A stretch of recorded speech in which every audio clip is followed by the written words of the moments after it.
Hey guys, and week 4 is in the books. Tough one for the Emperors, but a lot of good games. A lot of games coming down to the wire. Some games where they didn't even need their ninth player to win it against a surprising opponent. We'll get to that in a bit. First and foremost, we have some big news. The Danville Dairy Daddies had a change of ownership. Just like that, team gets bought out, and we now welcome Corey Shower, ran by Pratt himself, and that should be interesting. They did solid this week, and we'll get into that. Let's wait. We have a statement from the owner. Let's get into that.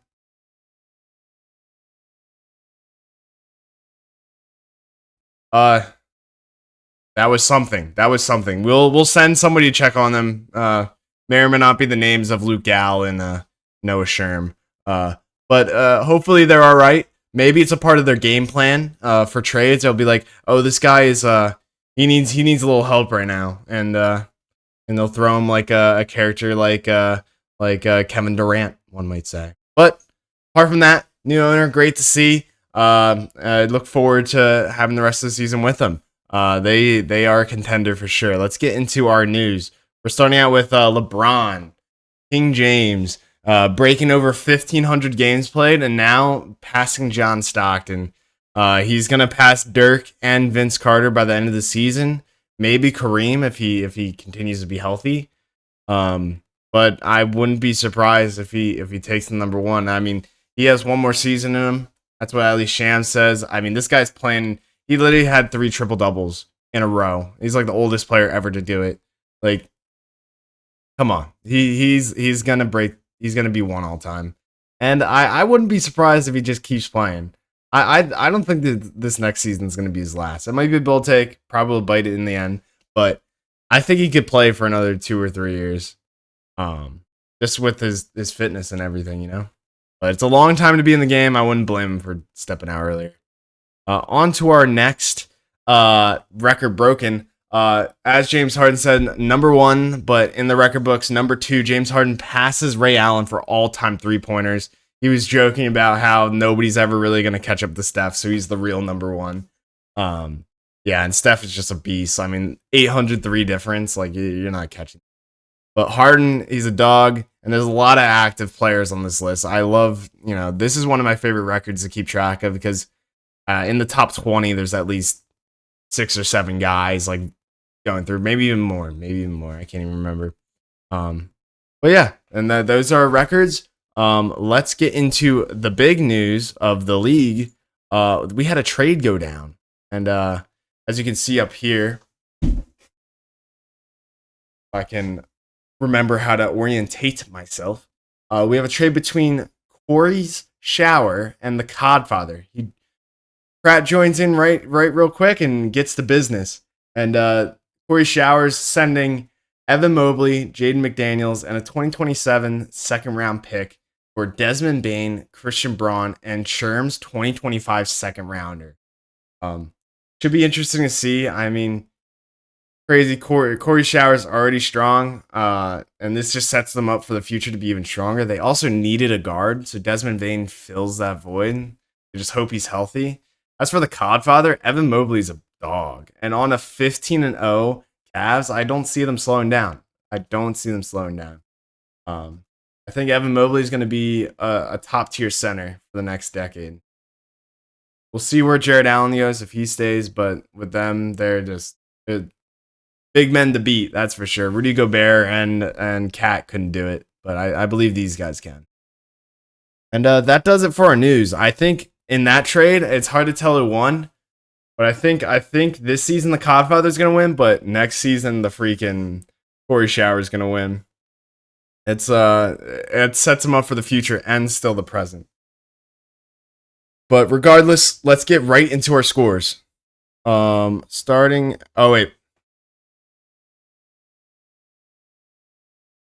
And sorry for that weird pause. We're getting to the scores as we have Team Web Warrior face off against the Kanto Embers. Kanto Embers handles business here, winning by over 20.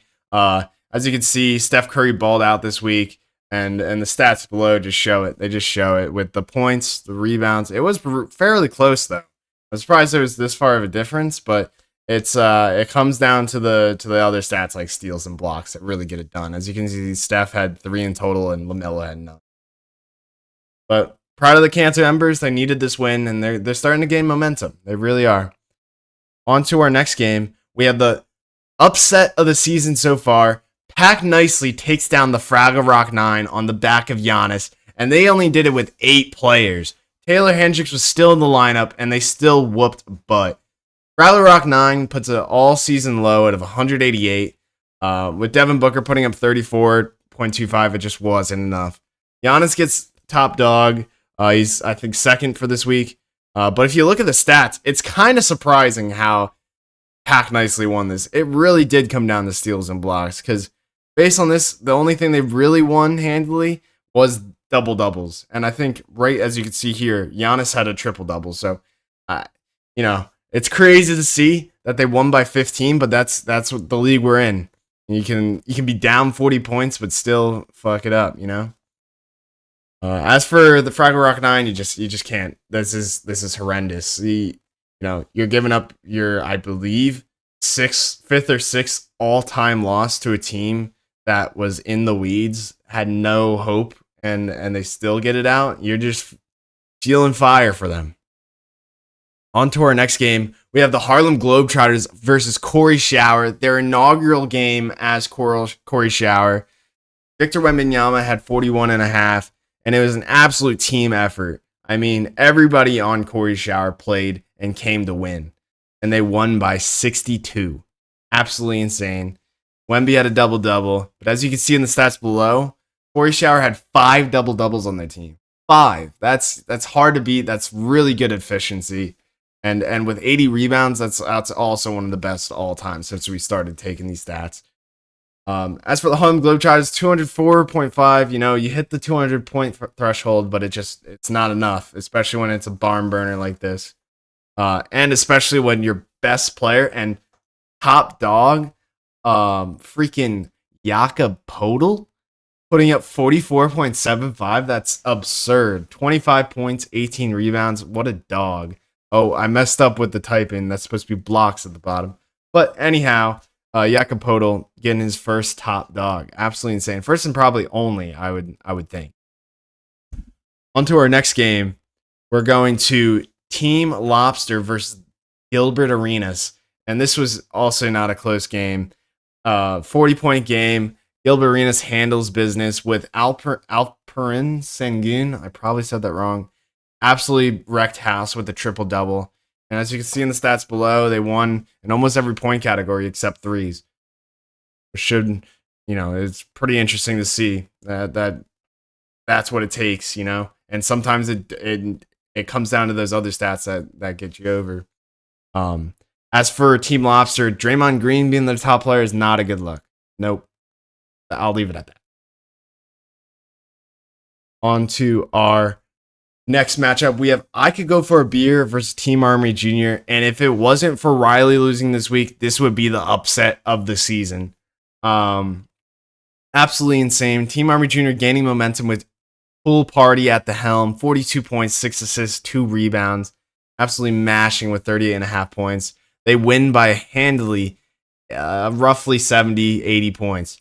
But this is more of a story about I Could Go For a Beer. This is awful to see if you're a fan of I Could Go For a Beer. This is just utter collapse, and there's no reason to it. No reason. Everybody played like shit, and Jokic didn't even play. And that's the main reason. Honestly, I don't know why I said there's no reason. That's the main reason they lost. Jokic, who puts up like 40, 50 points a week, was nowhere to be seen this week and was not replaced. And it wouldn't have really done anything this week, but when it comes to week 18, week 19, week 20 before playoffs, it's points for. That's all that matters. And especially up at the top, wins, yes, foremost, must need. But it really comes down to the points for because as we've seen in previous years, a lot of ties in that top 8 and even between 8 and 9, just in case you fall down that far. And for a playoff team like I Could Go For a Beer, this is disappointing, to say the least. They barely broke 100 points as a team. On to our next matchup, and this one hurts home. This came down literally to the final game of the week. with James Harden getting over 40 points. They beat the Emperor. The Mog Squad beat the Emperors by 13 points, even with the back of Tyler Hero cashing in for 51 points on his 40 point, 8 assist, 5 rebound game. He was the top dog of the week. He absolutely mashed it for us. What absolutely hurt the Emperors was Jose Alvarado getting injured. First game of the week that we played him, only putting in less than 3 points, 2.75 points. It hurts. If we had literally any other player there, would have been a different story. Injuries, of course, affect us, but it affects everybody. And even if we put Dante DiVincenzo or a freaking Kevin Herter, it would have changed the complexion of this game. And the Emperors, yet again, falling. Just can't seem to get the win, even though they're number 1 in points for. As for the Mog Squad, they are playing their strongest basketball yet. They've played to their strengths. They played to win. And no matter what, that's the goal. And they play to win. You get the dub. You go on to the next week. Doesn't matter. They haven't gone under 200 points, which is just wild to see. Wild to see. On to our final game. We have Team Dam versus the Codfather. And the Codfather continues their streak. They are now 4-0, the sole undefeated team of the league. Absolutely wild to see. Jalen Johnson pick up the freaking century, dropping 38.75 points, leading the team with a double-double. As you can see, the stats speak for themselves. Godfather had 62 rebounds to Dam's 28. Jaylen Brown tried to lead things back, but not enough. As for Team Dam, it's unfortunate. Most of their team is still injured. I mean, you're hoping Scotty Barnes comes back, but he looks like he's going to be pulling up the rear on some of these injuries. But I'm expecting this next week he'll get some back. And that'll do it for our matchups. Let's go into our standings. Actually, before we go into our standings, let's go into our highlight of the week. And it comes from Julius Randle. Let's see it. This game's tied up 117 against the Suns. 2 seconds left.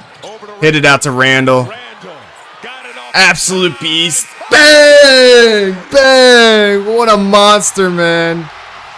He freaking got that shit. Wins by 3.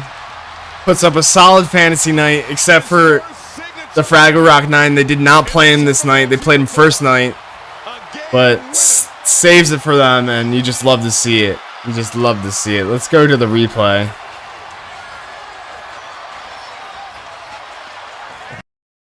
Go to the replay here. Gets the ball. Great decision by Joe Engels to wait till Dante drops his man. Butter, baby, butter. So fucking clean. So clean. Damn, dude. Look at him. And that was the highlight of the week. I'm sorry to rag on Riley, but whenever you have the chance to rag on Fraggle Rock 9, you should, because that was his only 5th or 6th loss of the season. So it does not come. It's not common. As we can see here. Why can't I get that orientation right? As we can see here, we have the standings. And after week 4, the Codfather's on top, followed by the Mog Squad, Corey Shower, and so on. We have a 3-1s. And right at 8th and 9th seed is Gilbert Arenas and Team Army Jr. Absolutely mobbing it right at the playoff cusp. And some notable entries here. I could go for a beer fell down a lot. Same with Harlem Globetrotters and Fraggle Rock 9 in that order. And it's just fallen the past 2 weeks for Harlem Globetrotters and the Fraggle Rock. And for my Emperors, it's just it's been a tough season. 1-3, down in the dumps, 11th seed. It can hopefully only go up. Only thing worse could be a loss to Team Lobster. But it's just unfortunate. The Emperors go on to face the number 1 seed, the Codfather, this week, in what seems to be a 50-50 ball game. missed everything. So, with that, let's go into Fagan's list. I'll see y'all after for the final notes.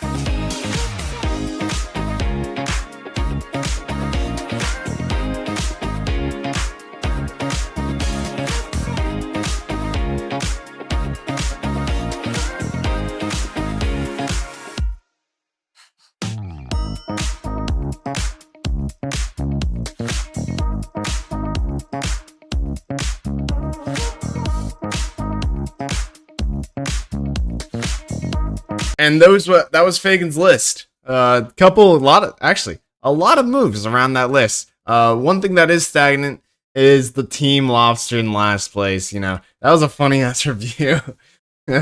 Lobster rolls put up more than a fight than the team actually did. It's unfortunate to see. I expect big things for Team Lobster next year.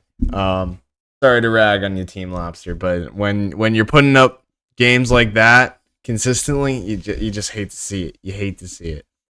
But to continue with their final notes, great week. Sorry for the next week. Please let the Emperors get a win. A lot of good games. Be sure to tune in next week. We have a special appearance by a fella. One might say an interview.